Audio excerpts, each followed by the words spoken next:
ओम शांति। 10 अप्रैल 2025। आज की मुरली का सार। मीठे बच्चे अपनी उन्नति के लिए रोज़ पोता मेल निकालो। मीठे बच्चे अपनी उन्नति के लिए रोज़ पोता मेल निकालो। सारे दिन में चलन कैसी रही चेक करो।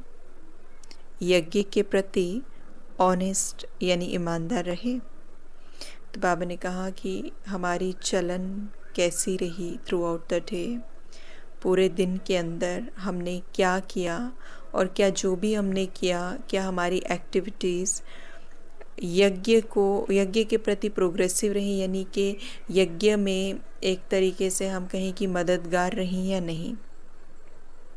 तो वो पोता मेल हमें निकालना है कि हमारी एक्टिविटीज़ क्या बाबा की डायरेक्शंस के अनुसार रहें, बाबा ने जो गाइडलाइंस दी हैं, जो ज्ञान दिया है उसके अनुसार रहें या नहीं। तो वो प्रोग्रेस हमें पूरे दिन की निकालनी है। चलन कैसी रही। प्रश्न है, किन बच्चों के प्रति बाप का बहुत रिगार्ड है, उस रिगार्ड की निशानी क्या है। किन बच्चों के प्रति बाप का बहुत रिगार्ड है और उस रिगार्ड की निशानी क्या है। तो बाबा ने उत्तर दिया, जो बच्चे बाप के साथ सच्चे यज्ञ के प्रति ईमानदार हैं, कुछ भी छुपाते नहीं हैं, उन बच्चों प्रति बाप का बहुत रिगार्ड है। रिगार्ड होने के कारण पुचकार दे उठाते रहते हैं, सर्विस पर भी भेज देते हैं। बच्चों को सच सुनाकर श्रीमत लेने की अक्ल होनी चाहिए।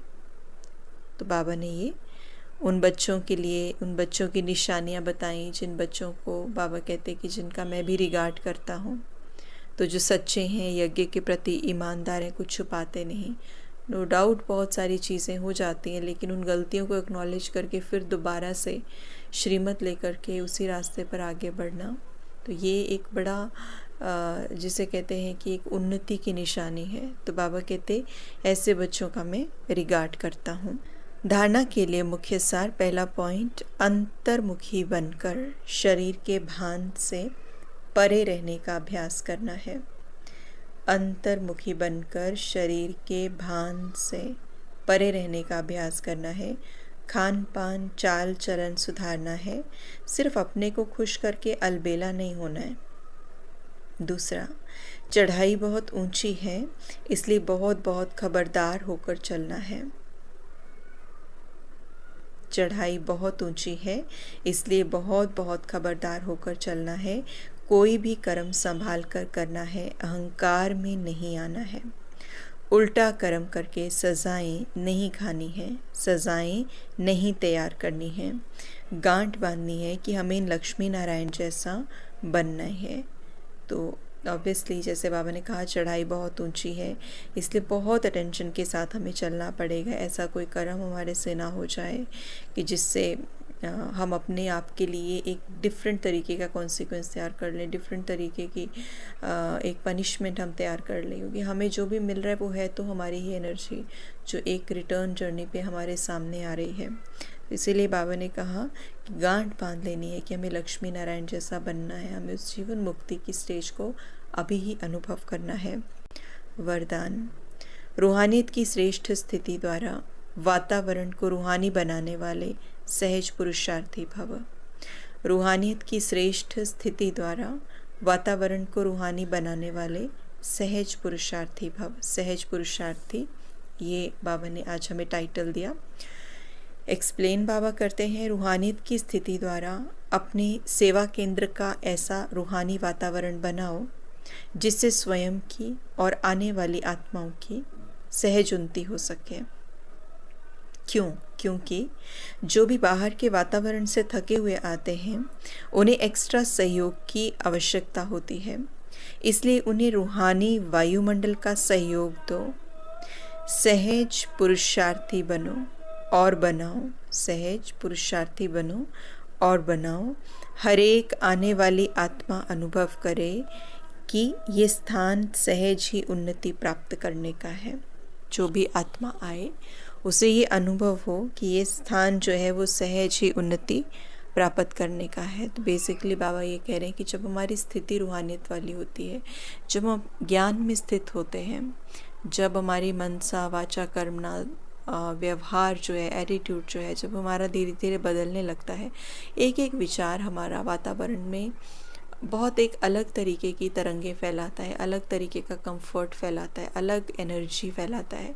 और वो एनर्जी बड़ी कंफर्टेबल होती है, वो एनर्जी हमारे लिए भी कंफर्टेबल, दूसरे के लिए भी कंफर्टेबल। तो बेसिकली हमने एक वातावरण क्रिएट कर दिया। और जितना इंटेंसिटी के साथ, यानी जितनी कोई चीज़ इंटेंसिटी में हमारे कैरेक्टर में होगी, उतना ही इंटेंसिटी के साथ वो वातावरण में फैलेगी। तो इसीलिए बाबा ने कहा कि अभी की जो आत्माएं हैं ना, वो बहुत थकी हुई हैं, क्योंकि ज्ञान नहीं है ना अपना, ना परमात्मा का, किसी चीज़ का भी नहीं। तो वो बहुत एग्जॉस्टेड हैं, थकी हुई हैं। तो ऐसे में अगर उनको इस तरह का रूहानियत वाला वातावरण मिल जाता है, चाहे सेवा केंद्र पर, चाहे हम जहाँ जा रहे हैं वहाँ पर, जहाँ पे भी हम रह रहे हैं वहाँ पर, तो बाबा ने कहा उनको सहयोग की महसूसता होती है।